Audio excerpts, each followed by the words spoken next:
ప్రజాప్రభుత్వంగా కార్మికులు ఎదుర్కొంటున్న సమస్యల పరిష్కారం చేసేందుకు ముఖ్యమంత్రి రేవంత్ రెడ్డి సానుకూలంగా ఉన్నారని, ఎవరూ అధైర్యపడాల్సిన అవసరం లేదని ఐఎన్టీయూసీ రాష్ట్ర వర్కింగ్ ప్రెసిడెంట్ సయ్యద్ మొహమ్మద్ తెలిపారు. ఆదిలాబాద్ జిల్లా కేంద్రంలోని యాదవ్ సంఘం భవనంలో ఐఎన్టీయూసీ అనుబంధమైన ఆదిలాబాద్ రీజియన్ ఆర్టీసీ ఎస్డబ్ల్యూ ముఖ్య కార్యకర్తల సమావేశం నిర్వహించారు. ఈ సమావేశానికి ఆయన ముఖ్య అతిథిగా హాజరై పలు సమస్యలపై సుదీర్ఘంగా చర్చించారు. ఇదివరకే సీఎం రేవంత్ రెడ్డిని కలిసి విన్నవించామని, ఆయన స్పందించి పరిష్కారానికి కృషి చేస్తారని హామీ ఇచ్చినట్లుగా పేర్కొన్నారు. ఐఎన్టీసీని బలోపేతం చేసేందుకు ప్రతి ఒక్కరూ కృషి చేయాలన్నారు. గత ప్రభుత్వ పాలనలో దగాపడ్డ కార్మికులను కాంగ్రెస్ ప్రభుత్వం తప్పకుండా ఆదుకుంటుందని ఆయన ధీమా వ్యక్తం చేశారు. కార్మికులకు నేతలు భరోసా కల్పించారు.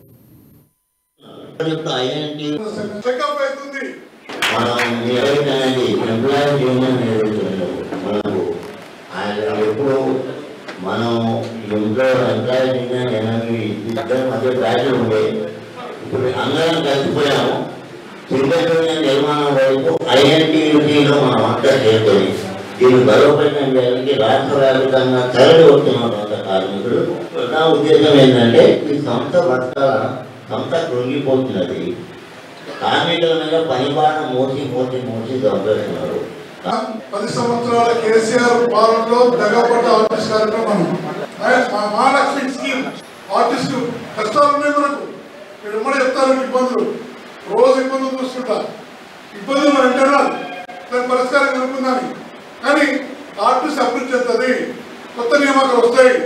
ఎప్పుడైతే కొత్త బస్సులు కొత్త నియామకాలు వస్తాయో సంస్థ లాభాల వైపు పయనిస్తుంది. కేసీఆర్ పాలనలో 50 మంది 40 వచ్చాం.